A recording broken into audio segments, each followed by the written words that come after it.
Hi, I'm Rodi Srivastava, I'm Anuradha Nagraj. and this is The Migration Story.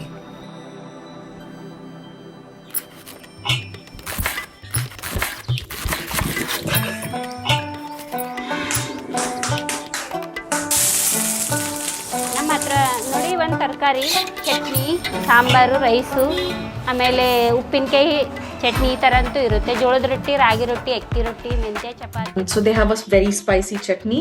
It's mostly tomato, snake guard, ridge guard, one of those chutneys. These Kanavalis, however small or large, they have a huge role in keeping regional culinary traditions alive. Tur dal is different in Kannada and different in Bengali. So that was the first challenge, understanding what people are saying and then understanding what recipes they make on a regular basis and why they make them. And I was in Baswada for a 2-day field trip.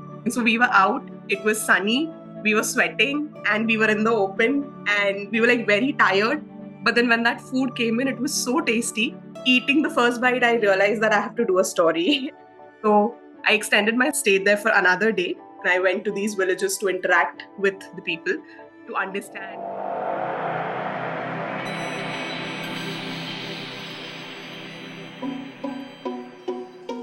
Good evening. Thank you so much for doing this. We're all here because recently we all reported about stories that have some connection to food and migration. We're here to discuss about your reportage that recently appeared on the migration story. So this conversation is mostly going to be around various socio-economic aspects of migration, food. We also want to hear a little bit behind the scenes from your reporting trips, and then some things about whether you enjoy any particular food memories and the overall takeaways from the stories you reported about.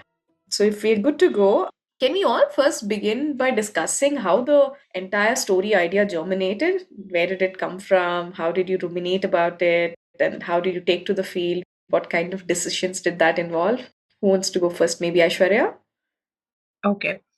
So Baswada is like a 6-hour drive from Neemach, where I am currently. And I was in Baswada for a 2-day field trip for something very different. But when I was there, we were speaking to people, understanding about the farming techniques that they do and everything.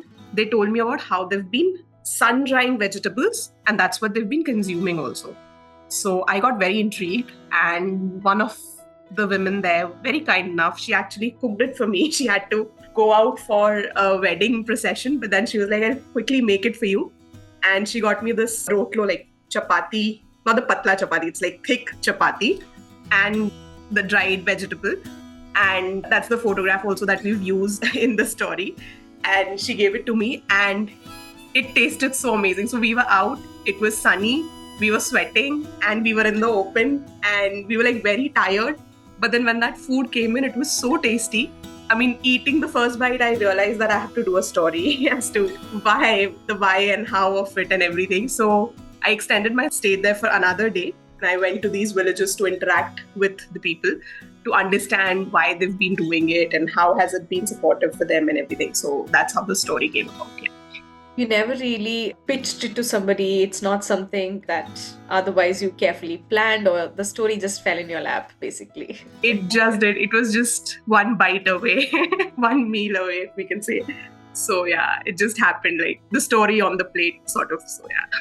So you reported organically following that incident and then developed the story from there. Yes, and it was day 2. Like day 1 also nobody spoke about it. Nobody told us that, this is a practice that happens there. But day 2, during one of the conversation, it just came up, and the people there were like, you should try it, because we were a bit skeptical ki it's fully dried, how would it taste?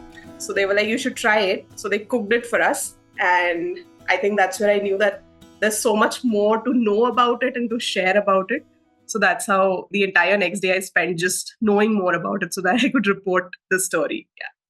That's a really cool way to have a story fall into your lap, Aishwarya. That's awesome. So my story came from a study that I'm conducting through the Fulbright program. And, the study largely is about migration, climate change, and health among migrant women. But, whenever I would go to the field site, I would have conversations with these women, a lot of whom were Bengali, Assamese, Odia. And I would go during their lunch hour in between work shifts, where they were cooking up some sort of rice with some sort of gourd curry, or making lemon water during the heat of the summer. And I was like, this is a very important part of migrant livelihoods in Bangalore. And I would be really interesting to document what kind of recipes that they have been making, how much of it comes from back home and how much of it is a negotiation between what's available here and what they're familiar with. So I went to my friend Anushka, who is also a co-author on this article, and she really liked it. And we divided up the story based on, what languages we were familiar with. I'm only a Hindi speaker and she's a Kannadiga who speaks Kannada. So we just hatched the story based on these sort of conditions. Had a great time roaming around Binya and Dodakanahalli. All right. So when did the larger themes start coming in? I mean, did you see those patterns? I mean, at least for Aishwarya, I mean, the larger questions about food preservation and what has changed over the years. And Niyati, in your case, did they speak about how their cooking patterns have changed over the years, at least since they migrated to their destination cities? I'm just curious to understand how. So for me, since September 2023, I'm in this system where, we are growing our own food at the farm. So my idea of food has also in a way changed. It's changed from just taste buds to, what you consume, why you consume, how you consume it. Also, when this thing happened, and globally, we've been looking at how food systems are changing, how climate change is impacting what you consume, how the socio-economic aspects kind of define what you consume and in what quantity and everything. So, of course, when this came up, the very first thing that I thought was, how are they able to sustain it, right? So the larger question for me was, for how long are they able to sustain it? How are they able to sustain it? The vegetables that we get in the markets are mostly grown using pesticides and chemicals, and their shelf life is not enough, right? So for me, the idea that would just sun drying restrict that, or would just sun drying alter the shelf life that way? So during the course, I also realized that they grow these vegetables specifically in their kitchen gardens, like in their backyards, and they don't use any chemicals there. So it is naturally grown. But of course, the changing climate has an impact, because earlier they told me that their pots were full for like 2 years or even more. But now it's just a year or so. So there's not enough produced, so to say. So these were a few questions that I had, but these were like very limited questions. I think the people had so much more to share, because for them, it's like a lived reality. They have seen that change happen over the years for them, and also, over generations, so to say, because elderly women have been doing it, the younger ones are now doing it. So they actually had a timeline sort of thing to tell me that what has changed and how they've been doing it, what has changed for them. So they were never using any preservatives earlier, they're not using any preservatives now. But what has changed for them is the quantity, for sure. Yeah. Yeah, in terms of changes over time. And, in my article, I used recipes as a way to understand sort of food cultures among migrant communities. So, they're not fixed. The ingredients have changed with the geography of the city, where the substitutions are made based on the price of potatoes, the price of chicken, and also the cheapest source of protein in the market. Whereas before, fish may have been on the dining table almost every day back in West Bengal, nowadays, after moving here, people's socioeconomic conditions call for masoor dal in terms of protein. So that's a trade-off that people have made after migrating here. In terms of changes over time, these migrant communities, the ones from Yadgiri and Raichur from North Karnataka have relatively followed the same culinary practices, with the difference being that food insecurity has increased. The rate of vegetables have increased, the rate of meat and seafood has increased. So, they still stick to the same practices, but I guess more precarity because of changing socioeconomic conditions and, because things have gotten more expensive.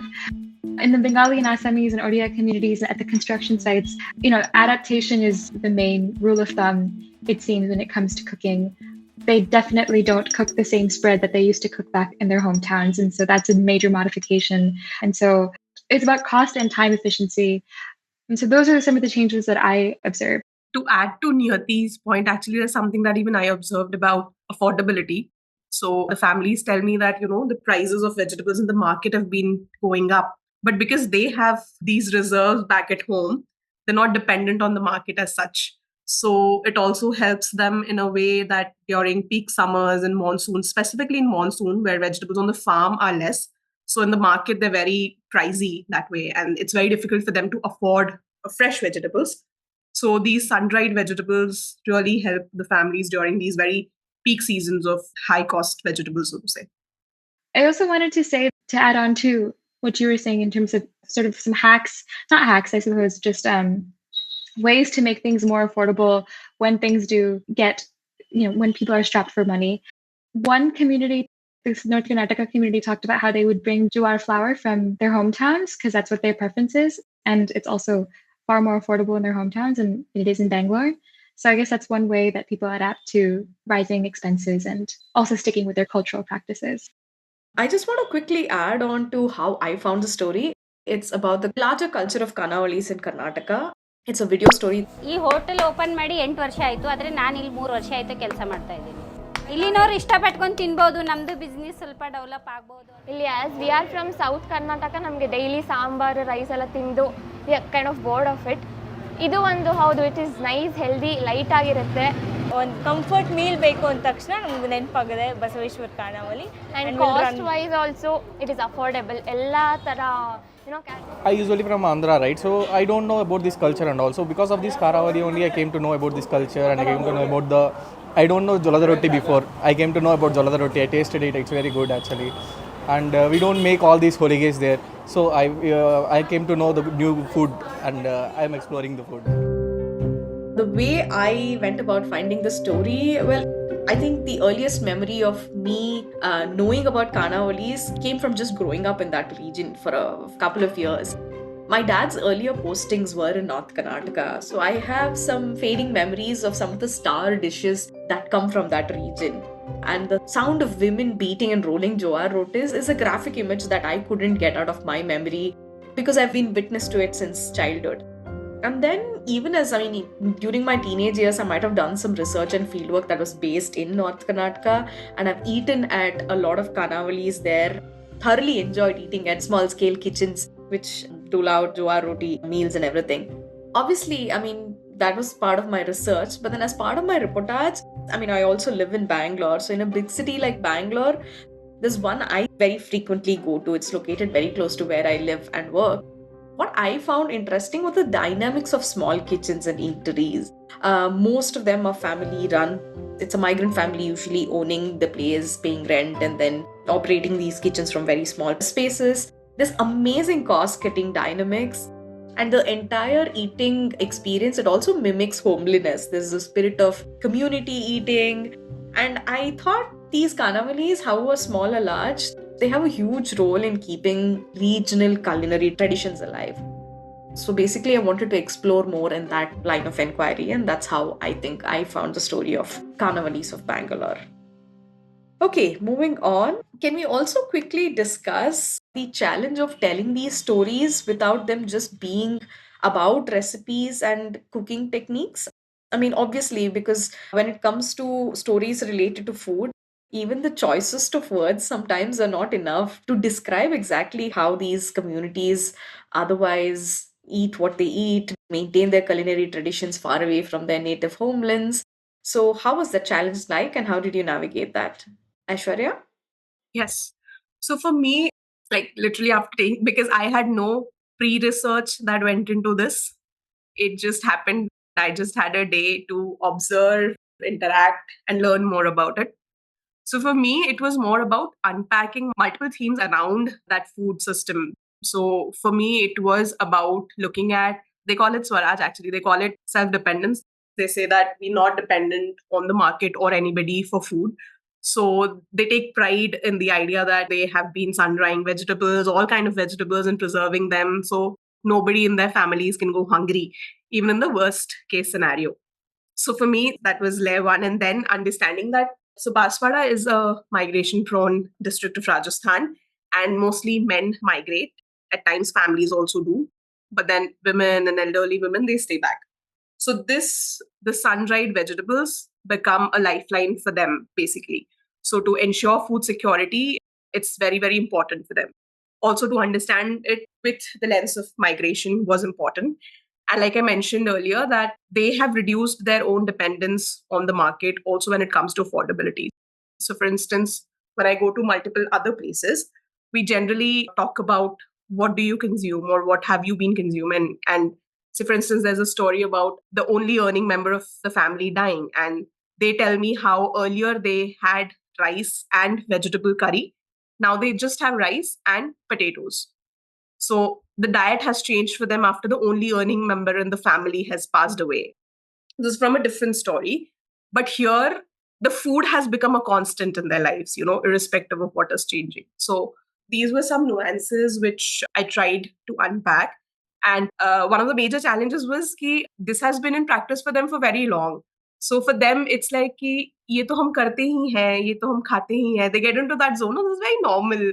What more can we tell you about it? What will you write about it? So for them, it's like, why are you so interested in this? But for me to understand the entire process of how they sun dry it. So, for example, bhindi, okra, it has that slimy texture, right? If you add water to it.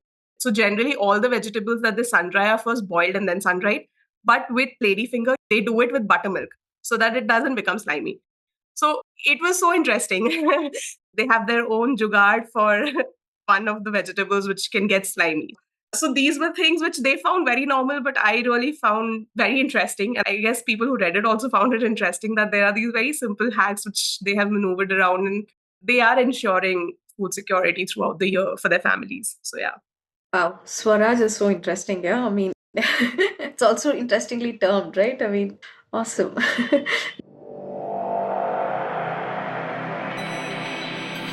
370 homes were razed by the Delhi Development Authority to desilt the Barapulla train, part of a High Court directed monsoon prep project. अभी तो कोई सड़क में रह रहा है, कोई किराए पे रह रहा है, जो जिसके पास पैसे वो सरकारी नौकरी करता है, अच्छा नौकरी करता है उसमें रह रहा है. अभी 160 बंदे शाम को आके यहाँ सो जाते हैं. तो गवर्नमेंट थोड़ा देख के काम करवा लो. गरीब लोग पूरा मत मारना, थोड़ा सा हेल्प कर दो. Delhi is a city built by migrants, but when the bulldozers arrive, it's always the poorest who are the first in line to lose everything. The home they build today can be lost tomorrow, and every time they must begin again. Watch the video story only on the migrationstory.com.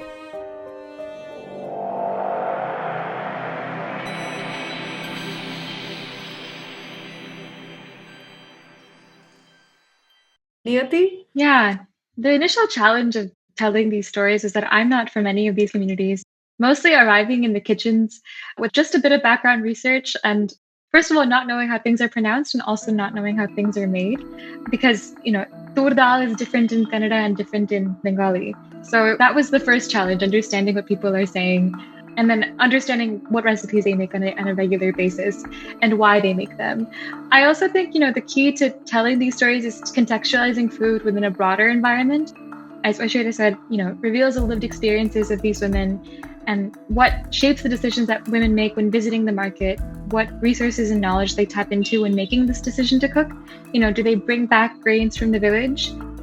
Do they discuss with one another where to get the cheapest tomatoes? What sort of meals do they make for the sake of cost and time effectiveness? How can they maximize nutrition for the whole family, including herself, the cook, all of whom work at the construction site, or daily wage laborers? And how much of, the original recipe is determined by how far people are away from home? I noticed that women who were from North Karnataka stuck to their original recipes more often than the women from West Bengal, Odisha, and Assam. And I don't know, and it's a very small sample size, I don't know if that's can be determined by sort of generalizable to everybody, but I just noticed that much more stuck around because of proximity to the village. For me, at least in my story, from what I observed in these kitchens, I think there's a very interesting way in which labor, memory, and food come together. So there's a lot of unseen labor that goes into keeping these kitchens running. There's a lot of unheard jugaad, for the lack of a better word. And there's a lot of unshared concern that these communities share. I mean, they take a lot of pride in actually feeding people who otherwise stay in a strange city. They don't have access to authentic food from their region. So they take a lot of pride in saying, we're doing good stuff in just trying to cater to people from our region. And now the cuisine has expanded, is widely endorsed by celebrities, and is also very healthy, the cuisine from North Karnataka. So it's become much bigger than what it was otherwise. But I think the greater challenge in otherwise telling this story was the format in itself. Because the sound and even the visual of these women beating and rolling, I mean, they don't roll it using a kneading pin, they actually beat it with their hands. I don't think I could have captured it in writing. So it had to be a video story.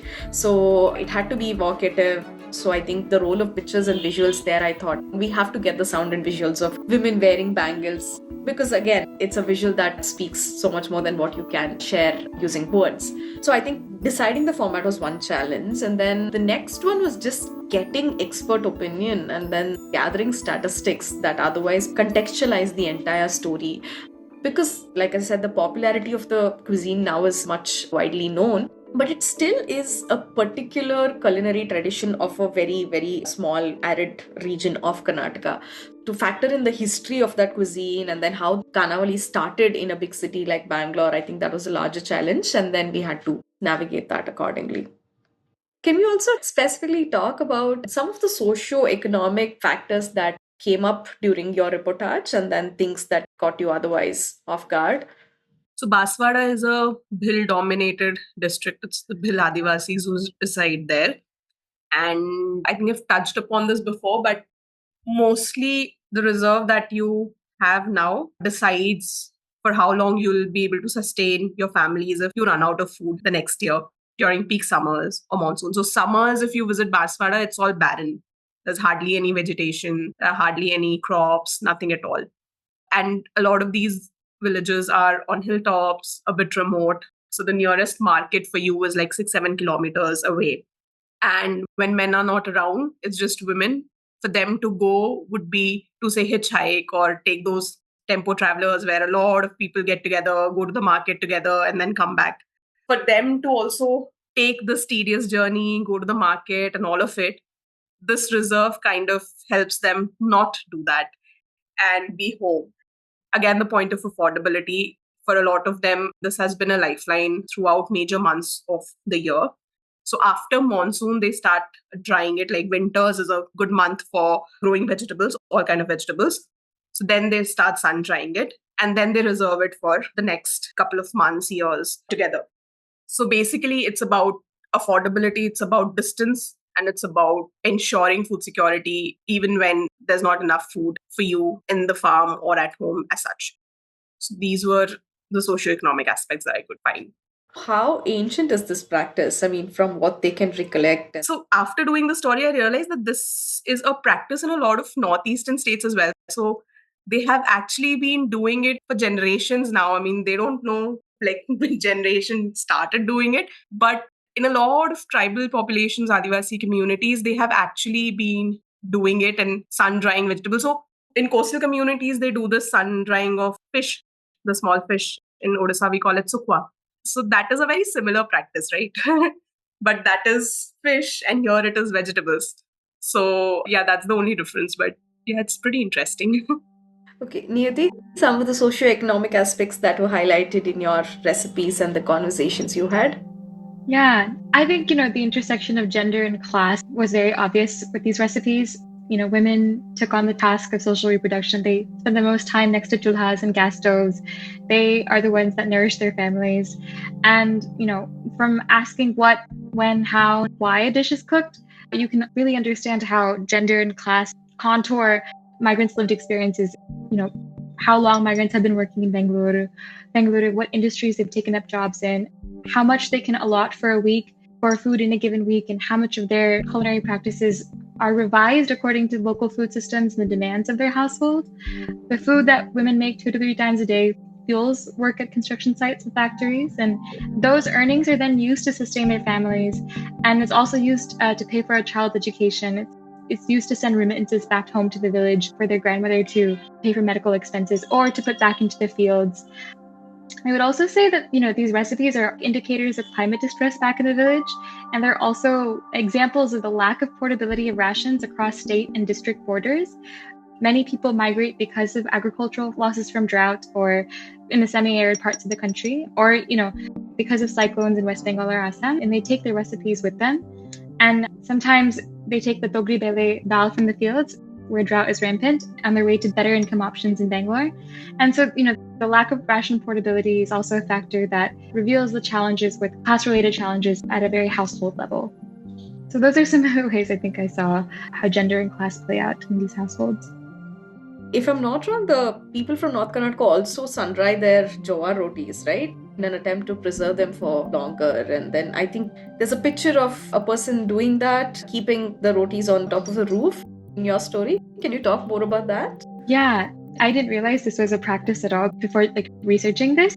And so she had put it on top of her roof and she was just collecting it for breakfast in the morning, and she was going to pair it with some sort of tomato sabzi. And I thought that was really interesting to see that, this practice is not only practiced in North Karnataka, but it's also in Pina, the industrial hub of factory work where many North Kannadigas live. So it was really interesting to see. Great. In my case, what I otherwise observed is that, food, geography, and memory are closely associated. I mean, you eat something because you can source it locally and because it's good for you, because it's locally grown, what your ancestors ate, sustained themselves with. In particular context of the Khanavali story, I mean, globalization is great, but it's come with a cost. One of the owners of the bigger Khanavali, it's actually the OG Khanavali, the original Khanavali that was set up in 1963 in Hubli, which is very famous now. It has multiple outlets and it's a huge chain, and then it has around 5 branches in Bangalore itself. And the owner, while discussing the challenges of keeping these Khanavalis running and thriving, he spoke about staffing and sourcing as some of the key problems. And he spoke about a particular instance, which otherwise it's heartbreaking to note, how certain star dishes have completely vanished from their culinary tradition. Mostly because farmers are not growing certain ingredients, especially the case of white capsicum. He said, I've never seen it. My brothers or my cousins have never seen it. But then my uncles and grandfathers, they speak about it.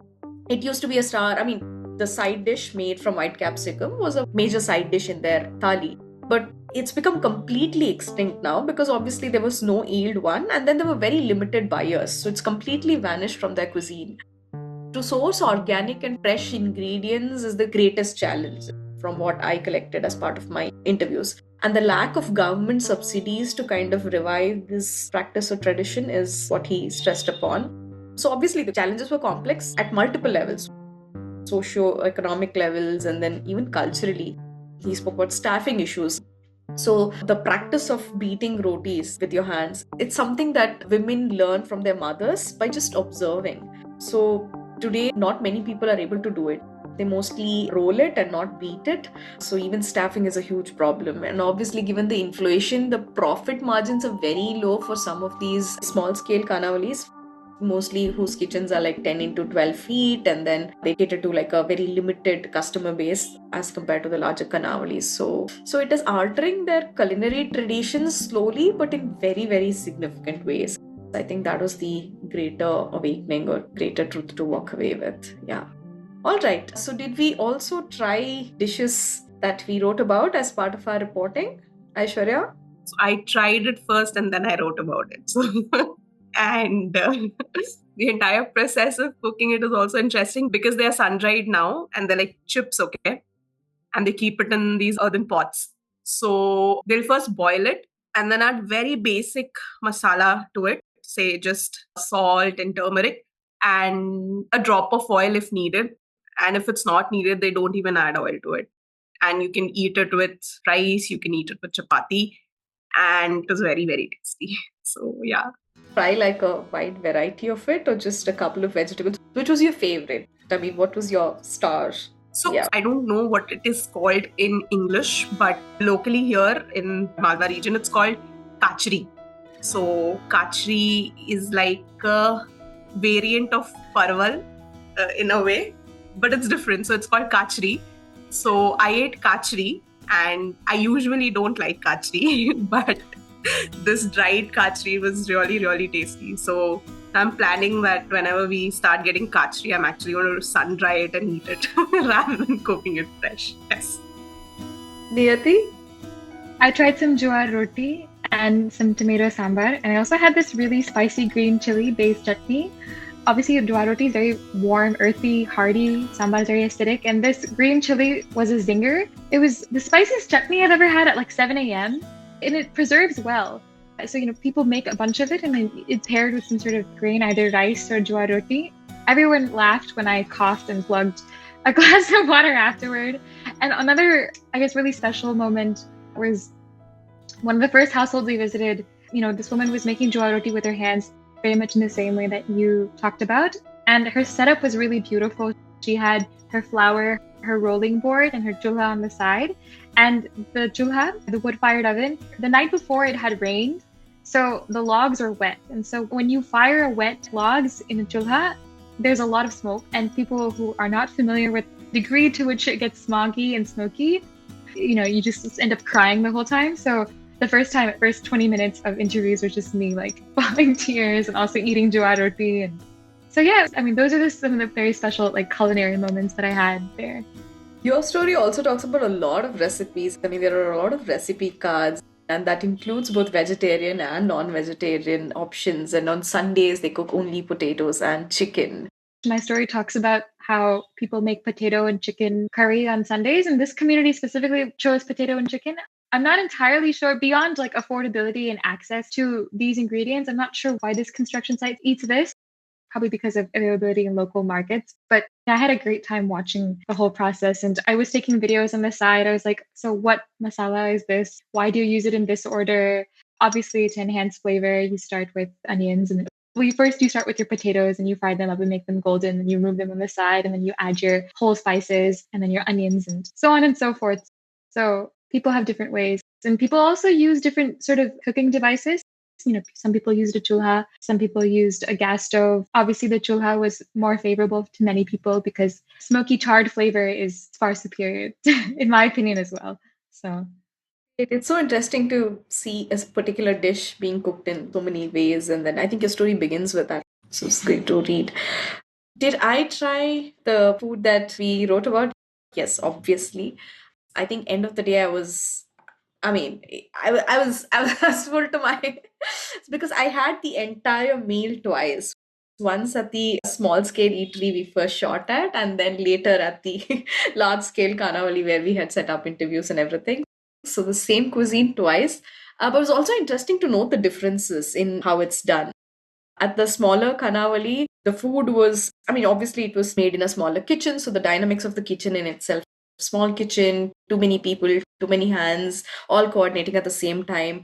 At the same time, their food, the smaller Kanavali, both were called by the same name, by the way. It's called Basveshwara Kanavali.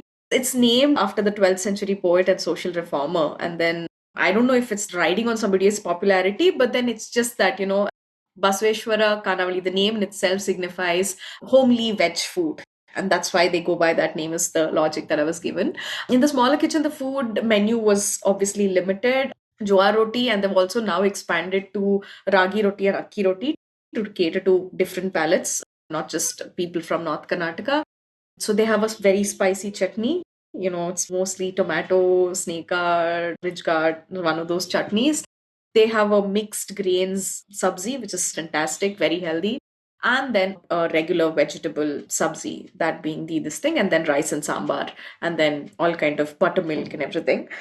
So the smaller space, it was much limited, much more authentic, very, very, very spicy. But at the bigger place, the menu was very wide. It had a wide variety of dishes to choose from. It was also less spicy, very interestingly, mostly because it has to cater to more urban audiences, people who are not otherwise very familiar with the North Karnataka cuisine.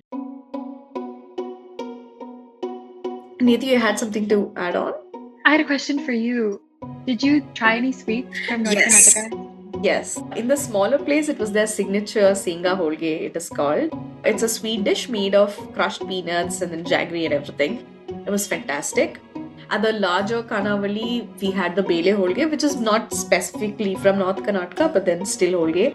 But then the sweets were fantastic. The highlight was the Shenga Holge, which is made out of peanuts and jaggery. Did you try any sweet dishes? No, but I heard of holige. A few weeks later, had some holige at a local canteen, but I wish I had the opportunity to try North Karnataka specific holige. Thank you, people. Thank you so much. This has been such an interesting conversation. I've really enjoyed reading both your stories. Check out our website www.themigrationstory.com for more content. You can subscribe to our podcast on YouTube and Spotify. The audio editing and sound design is by Akshay Ramuhalli. Stay tuned for more stories on migration.